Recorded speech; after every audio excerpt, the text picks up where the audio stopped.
भगवान हनुमान हिंदू धर्म में सबसे अधिक पूजे जाने वाले देवताओं में से एक हैं।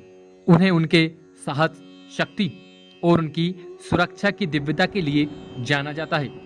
उनकी पौराणिक कथाओं का वर्णन रामायण में विस्तार से मिलता है और उनकी भूमिका संपूर्ण रामायण प्रसंग में मुख्य थी। उनके बारे में प्रचलित मान्यताओं में उनकी श्री राम के प्रति अटूट भक्ति, श्रद्धा भावना, उनकी बचपन की शरारतें और माता सीता को खोजने में प्रभु श्री राम की सहायता करना मुख्य रूप से वर्णित है। सिर्फ रामायण ही नहीं बल्कि महाभारत और अन्य पुराणों में भी हनुमान जी की भक्ति का वर्णन किया गया है। ऐसी मान्यता है कि उनका जन्म चैत्र महीने के शुक्ल पक्ष की पूर्णिमा तिथि को हुआ था, इसलिए इसी दिन हनुमान जयंती मनाई जाती है। हनुमान जी को पवन सुत, केसरी नंदन, बजरंगबली जैसे कई नामों से भी जाना जाता है। आइए जाने उनके जीवन से जुड़ी कुछ ऐसी बातों को जिनके बारे में शायद आप नहीं जानते हैं या फिर अभी तक अनजान हैं। हनुमान जी भगवान शिव के अवतार थे। पौराणिक कथा में इस बात का जिक्र है कि हनुमान जी केसरी और अंजना के पुत्र थे, लेकिन वास्तविकता यह भी है कि वो भगवान शिव का अवतार थे और उन्हें शिव के अंश के रूप में भी पूजा जाता है।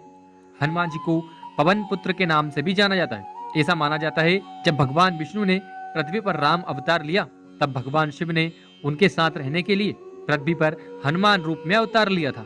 हनुमान जी का नाम जन्म के समय हनुमान नहीं था, बल्कि एक बार उन्होंने सूर्य को कोई मीठा फल समझकर निगल लिया था। तब इंद्र ने सूर्य को मुक्त करने के लिए वज्र प्रहार किया और उनका जबड़ा सूज गया।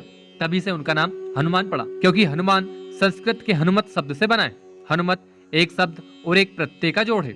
हनु या हनु का अर्थ है जबड़ा और मत प्रत्यय बन जाती है, तो हनुमान का अर्थ है कि वह जिसका जबड़ा सूज गया हो या विकृत हो गया हो। ब्राह्मण पुराण श्लोक 223-227 में कहा गया है कि अंजना और केसरी के कुल 5 पुत्र थे, जिनमें से हनुमान सबसे बड़े थे। भगवान हनुमान के भाई बहनों के जन्म के क्रम में उनके नाम मतिमान, श्रुतिमान, केतुमान और दृटिमान है। महाभारत काल में पांडु और कुंती पुत्र भीम को भी हनुमान जी का भाई कहा गया है। अब जानते हैं हनुमान जी की मूर्ति का रंग लाल या नारंगी क्यों होता है। इसकी एक पौराणिक कथा के अनुसार एक बार भगवान ने सीता जी को माथे पर सिंदूर लगाते हुए देखा और पूछा कि यह उनके दैनिक अनुष्ठानों का हिस्सा क्यों है। तब सीता जी ने हनुमान जी को समझाया कि सिंदूर श्री राम की लंबी उम्र, उनके पति के प्रति उनके प्रेम और सम्मान का प्रतिनिधि है। श्री राम के प्रति निष्ठावान भक्ति की वजह से हनुमान जी ने अपने पूरे शरीर को इस सिंदूर से लेपने का निर्णय लिया और हनुमान जी को सिंदूरों से रंगा देखकर उनकी भक्ति से प्रभावित होकर भगवान श्री राम ने वरदान दिया कि जो लोग भविष्य में सिंदूर से हनुमान जी की पूजन करेंगे, उनकी सारी कठिनाइयां दूर हो जाएंगी।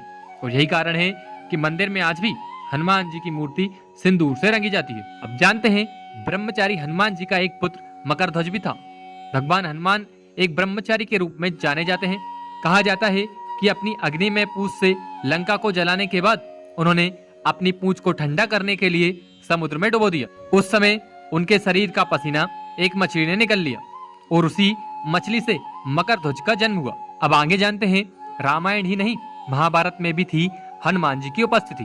पौराणिक कथाओं के अनुसार हनुमान जी की उपस्थिति राम के समय में यानी रामायण काल में मौजूद थी, लेकिन शायद ही किसी को यह ज्ञात हो कि हनुमान जी अर्जुन के रथ पर अपने चित्रित ध्वज के रूप में कुरुक्षेत्र के युद्ध में मैदान में भी उपस्थित थे।